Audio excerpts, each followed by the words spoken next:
My husband willed me his broken-down farm in Texas that nobody wanted. What I found inside shocked the entire town. One small click means a lot. Subscribe and stay with us. And as always, we'd love to know where you're watching from. Leave it in the comments below. The lawyer's office smelled like stale coffee and disappointment. I sat across from Mr. Henderson, my husband Ronald's family attorney, wondering why these people were glaring at me like I'd stolen their Christmas presents. Ronald had been dead for 3 weeks, and apparently, his family thought I should have been buried with him. As per Ronald Washington's last will and testament, Henderson cleared his throat. The family farm in Beaumont, Texas goes to his wife, Tricia Washington. Ronald's sister Denise shot up from her chair. That raggedy piece of land. Girl, you can have it. Ain't nothing but dust, broken dreams, and unpaid taxes waiting for you out there. His brother Jerome laughed bitterly. 23 years that farm's been sitting empty. Daddy tried to sell it before he died, but ain't nobody fool enough to buy it. Even the bank won't take it as collateral. I kept my face neutral, but inside, my heart was breaking. This was Ronald's childhood home, the place he'd spoken of with such love during our 5-year marriage.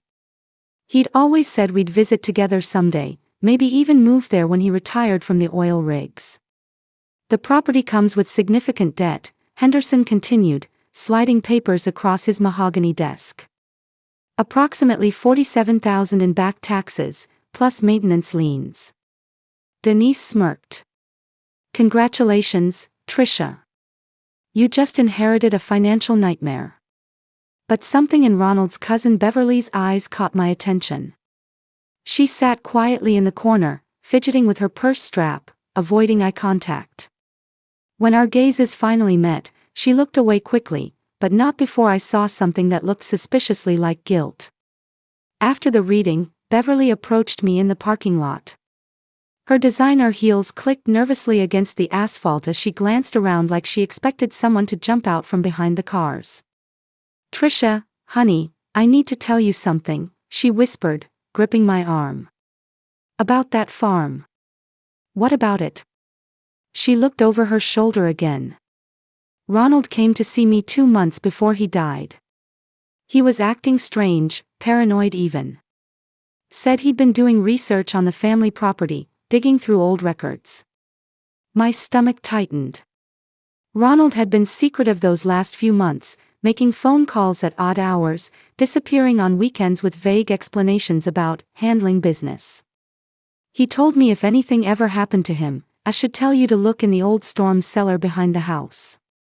Said there were things hidden that his family didn't know about. Beverly's voice dropped to barely a whisper. Said his great-grandfather was smarter than anyone gave him credit for. Beverly, what are you talking about? I don't know exactly, but Ronald was excited and scared at the same time. He made me promise not to tell anyone else in the family. She pressed a folded paper into my hand. This is the property address and the combination to the storm cellar padlock. Ronald said the combination was significant. It's the year his great-grandfather supposedly lost the farm to gambling debts. My hands trembled as I unfolded the paper. Written in Ronald's familiar handwriting was, 1923, the year everything changed. The truth is buried where storms can't touch it. Beverly squeezed my shoulder. Be careful, Tricia. There's a reason that family wants nothing to do with that place. The drive from Houston to Beaumont took 3 hours, but felt like a journey through time. The closer I got to the farm, the more the landscape changed from urban sprawl to rolling fields and scattered homesteads. My GPS led me down increasingly narrow roads until I was bumping along a dirt path that seemed forgotten by the world. The farmhouse appeared through a grove of ancient oak trees like a scene from a post-apocalyptic movie. The white paint had long since peeled away, leaving weathered gray boards that told stories of decades of neglect. The wraparound porch sagged under the weight of time, and several windows were boarded up with plywood that had warped and splintered. But the bones of the house were solid. I could see why Ronald had loved this place. There was something hauntingly beautiful about its stubborn endurance. Wild jasmine had claimed the front porch columns, and ancient rose bushes bloomed defiantly among the weeds. I parked my Honda Civic next to what used to be a barn, now just a collection of weathered boards leaning against each other in a stubborn refusal to completely collapse. The silence was absolute except for the whisper of wind through tall grass and the distant cry of a red-tailed hawk. Walking around the house, I found the storm cellar exactly where Beverly said it would be. The metal doors were set at an angle into a small hillside, secured with a heavy padlock that looked much newer than everything else on the property. With shaking fingers, I dialed the combination, 1-9-2-3. The lock clicked open with surprising ease. The metal doors groaned as I pulled them open, revealing concrete steps descending into darkness. The storm cellar was deeper than I'd expected, extending well beyond what seemed necessary for weather protection. My phone's flashlight revealed sturdy concrete walls and a surprisingly dry interior. The air smelled of aged wood and something else, something metallic and old. At the bottom of the steps, I found a light switch. When I flipped it, a single bare bulb illuminated a space that took my breath away. This wasn't just a storm cellar, it was a carefully constructed hiding place. Against the far wall stood 3 large wooden crates, each about the size of a coffin. Next to them was an old desk with what appeared to be ledgers, photographs, and documents carefully preserved in plastic containers. But what caught my attention first was a framed photograph hanging on the wall. It showed a distinguished black man in a 3-piece suit, standing next to a woman and 3 children in front of the farmhouse, but the house in the photo was magnificent, with fresh paint, manicured grounds, and obvious prosperity. At the bottom, someone had written in careful script, Ezekiel Washington and family, 1922. This was Ronald's great-grandfather, the man the family claimed had lost everything to gambling debts. But the man in this photograph didn't look like a gambling addict, he looked like a successful businessman. I approached the desk with growing excitement. The first ledger I opened contained detailed financial records dating from 1918 to 1924. Page after page of careful handwriting documented not debts and losses, but profits. Significant profits. Ezekiel Washington hadn't been gambling away his fortune, he'd been methodically building it. The entries showed income from cotton crops, land sales, investments in railroad stock, and something else that made my heart race. Oil lease payments. Lots of oil lease payments. The documents told a story that completely contradicted everything Ronald's family believed about their ancestor. Ezekiel Washington hadn't been a failure, he'd been a brilliant businessman who'd seen opportunity where others saw only dirt and cotton fields. In 1920, oil had been discovered throughout East Texas. While other landowners were selling their properties for quick cash, Ezekiel had negotiated mineral rights leases that would pay royalties for decades. The paperwork was all here, meticulously preserved and legally binding. But there was more. A letter dated March 15, 1923, was addressed to Ezekiel from someone named Robert Caldwell. Ezekiel, the clan meeting tonight confirmed our worst fears. They know about your success and they're planning something. Sheriff Morrison is with them, you can't count on law enforcement protection. You need to disappear your assets and your family immediately. The story about gambling debts is our cover. Play the part of the ruined man, and maybe you'll live to see your grandchildren. My hands shook as I read on.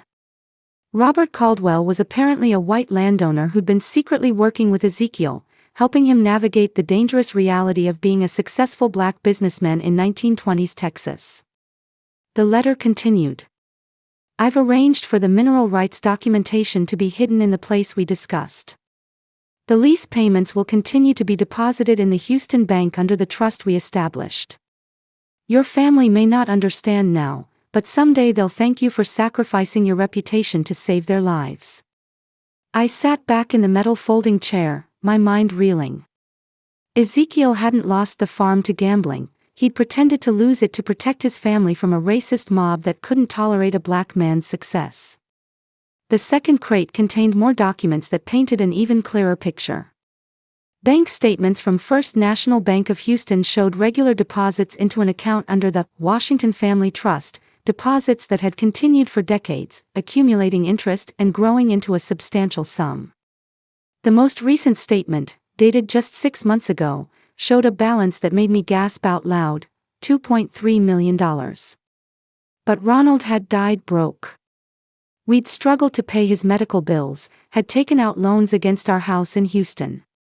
How was it possible that there was over $2 million sitting in an account he apparently knew nothing about? Unless, the realization hit me like a physical blow. Ronald had known. Those mysterious phone calls, the secret of research, his strange behavior in the months before his death, he'd discovered the truth about his great-grandfather and the hidden fortune. But why hadn't he told me? Why had he died without accessing money that could have saved his life, paid for better medical care, given us the future we'd dreamed about? I found my answer in a letter written in Ronald's handwriting, dated just 2 weeks before his death. Trisha, if you're reading this, then I'm gone and you found what I couldn't bring myself to claim while I was alive. The money in that account is clean, it's been earning honest interest for nearly a century. But getting to it means exposing the truth about our family, and I wasn't sure I was strong enough to handle what that might bring. My family thinks we come from nothing, that we're the descendants of a failure and a fool. They don't know we come from a man who was so successful, so proud, so determined to protect his family that he was willing to let the world think he was a failure rather than risk our destruction. The letter continued, I've been sick for months, Trisha, and I know I don't have long. But you're stronger than I ever was. You can handle the truth, and you deserve the life this money can give you. Armed with copies of the documents, I drove straight back to Houston and called an emergency family meeting. Ronald's siblings and cousins gathered in Denise's living room, their faces showing various degrees of skepticism and annoyance. Y'all, I know this sounds crazy, I began, spreading the papers across Denise's coffee table, but Ronald's great-grandfather didn't lose the farm to gambling debts. He pretended to protect the family from the Ku Klux Klan. Jerome laughed harshly. Trisha, honey, grief does things to people's minds. But making up stories about our family history ain't gonna bring Ronald back. I'm not making anything up, I insisted, pulling out the bank statements. There's over $2 million in an account that's been growing for nearly a century. Money that belongs to this family. The laughter stopped. Denise snatched the bank statement from my hands, her eyes growing wide as she read. This has to be fake, she whispered. Beverly, who had remained silent until now, finally spoke up. It's not fake. Ronald showed me some of these documents when he came to see me. He'd been researching for months. And you didn't tell anyone. Jerome's voice was rising. You let us think we were poor while there was millions of dollars just sitting there. Ronald made me promise, Beverly said defensively. He said he needed to be sure about the legal implications before he told the family. Denise was still studying the papers. If this is real, why didn't Ronald access the money when he was sick? We could have paid for better doctors, experimental treatments. My voice broke slightly. Because he was scared. He was scared of what the truth might do to the family, scared of changing how you all saw yourselves. Scared? Jerome stood up, pacing. Ronald died because he was too scared to claim money that belonged to him. That could have saved his life. The anger in the room was palpable, but it wasn't directed at me anymore. It was directed at the tragedy of Ronald's decision. Within a week, I had hired an attorney, not Henderson, who had clearly known more than he'd let on, but a young black lawyer named Simone Richards who specialized in estate law and had a reputation for fighting institutional racism in the legal system. This is fascinating, Simone said, reviewing the documents in her downtown office. If these mineral rights leases are still valid, and if the trust documentation is legitimate, you're not just talking about the money in the bank account. You're talking about ongoing oil royalties that should have been paid to the Washington family for decades. What do you mean? Oil companies have been drilling on that land for nearly a century. If Ezekiel's original lease agreements are still legally binding, the family has been cheated out of millions in royalty payments. Simone's eyes lit up with the prospect of a good fight. We need to audit every oil company that's operated on that property since 1923. But our investigation quickly hit roadblocks. The current owner of the surface land, a company called Beaumont Agricultural Holdings, had no record of any mineral rights leases with the Washington family. The county clerk's office claimed they had no documentation of the original agreements. This isn't coincidence, Simone told me after our third frustrating day of research. Someone has been deliberately burying this information. Who would do that? Someone who's been profiting from oil extraction on your family's land without paying the royalties they owe.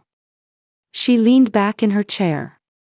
Trisha, I think we're looking at a conspiracy that's been going on for decades, possibly involving local government officials, oil companies, and whoever's been managing the surface rights. That night, Beverly called me in tears. Trisha, I'm sorry, but I can't support this anymore. Jerome came to see me today, and he's furious. He says you're trying to tear the family apart with these wild stories. Beverly, you've seen the documents. You know they're real. I know, but maybe Ronald was right to leave things alone. Maybe some truths are too dangerous to dig up. Despite Beverly's defection and growing family tension, Simone and I pressed forward. Our breakthrough came from an unexpected source, a retired county clerk named Mrs. Magnolia Jefferson, who had worked in the Beaumont courthouse for 43 years. Oh honey, she said when we visited her small home near the courthouse, I remember hearing stories about the Washington land from my predecessor. She used to say there were documents that went missing in the 1960s, right around the time the big oil boom started up again. Mrs. Jefferson disappeared into her back room and returned with a cardboard box. I kept copies of everything, even the things I probably wasn't supposed to. Call it a pack rat habit, but it saved my behind more than once when lawyers came looking for missing paperwork. Inside the box were photocopies of Ezekiel's original mineral rights leases, filed with the county in 1922. The documents were exactly what we needed to prove the Washington family's legal claim to oil royalties. But Mrs. Jefferson's next revelation was even more shocking. The man who owned Beaumont Agricultural Holdings until his death last year. That was Robert Caldwell Jr., son of the man who helped your great-grandfather hide his assets. The family's been managing the surface rights for decades, and they knew about the mineral rights the whole time. You mean they've been deliberately withholding royalty payments? Honey, the Caldwell family has been collecting those royalty payments for 70 years, claiming they were the rightful mineral rights holders. When the oil companies paid out, the money went to them, not to y'all. Simone was furious. This is theft on a massive scale. We're talking about millions of dollars stolen from your family over multiple generations. But as we left Mrs. Jefferson's house, I noticed a black SUV that had been parked across the street when we arrived was still there. As we drove away, it followed us for several miles before disappearing into traffic. Someone was watching us, and they clearly didn't want the truth to come out. The harassment started subtly. My car tires were slashed twice in 1 week. My mail was obviously being tampered with. Strange cars parked outside my house at odd hours. Then it escalated. Trisha, you need to drop this immediately. The voice on my phone was mechanically distorted, obviously run through some kind of voice changer. You're messing with things that are bigger than you understand. Walk away now, while you still can. I hung up and immediately called Simone. They're threatening me now. Who's threatening you?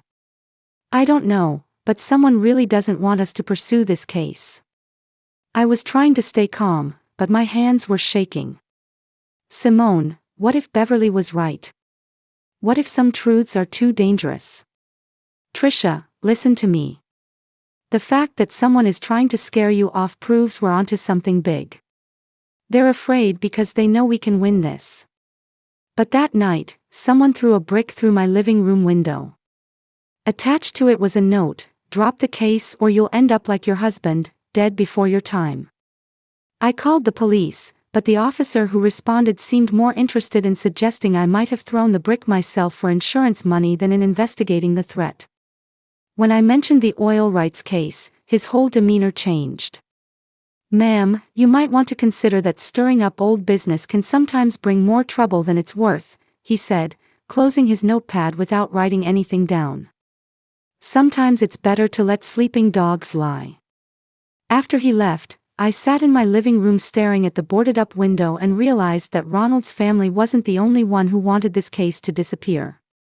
Someone with connections to local law enforcement was involved in covering up the theft of our mineral rights.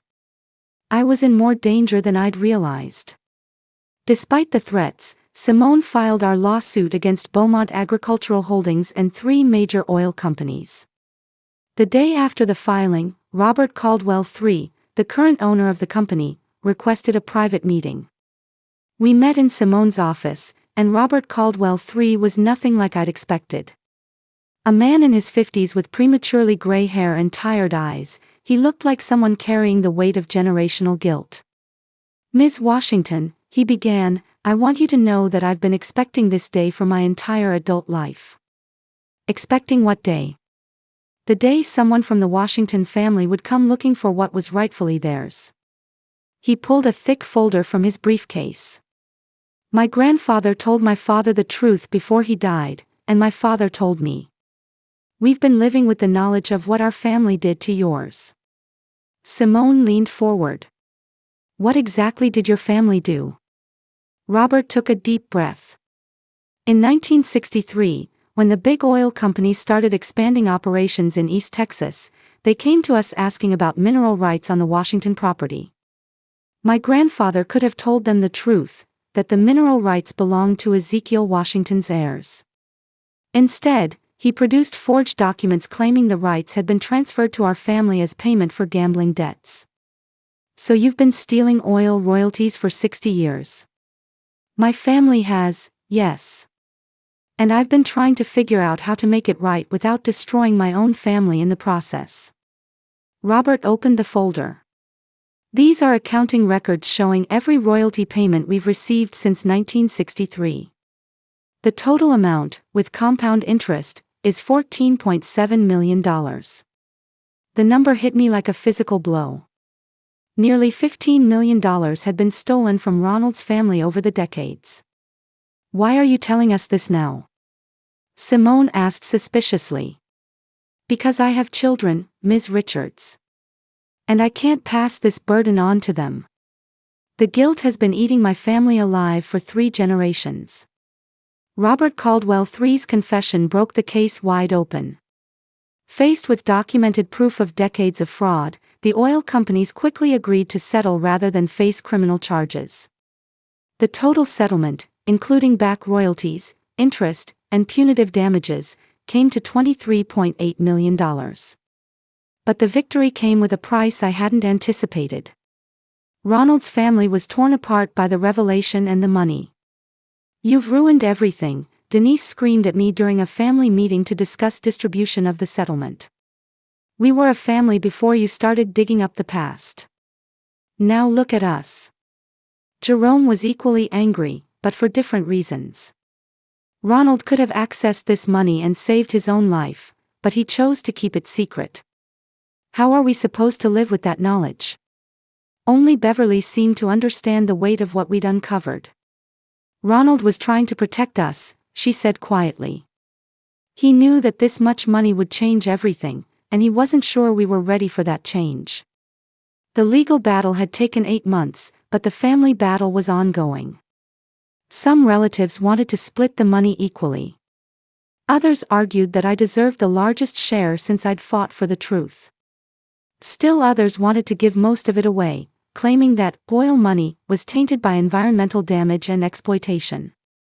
In the end, we established a family trust that would provide everyone with financial security while funding educational scholarships and community development projects in East Texas. It wasn't perfect, but it felt like what Ronald would have wanted. The farm itself was restored to its former glory, not as a working agricultural property, but as a family retreat and historical site where future generations could learn the truth about Ezekiel Washington's courage and sacrifice. Standing on the wraparound porch of the restored farmhouse, I can see for miles across the rolling Texas landscape.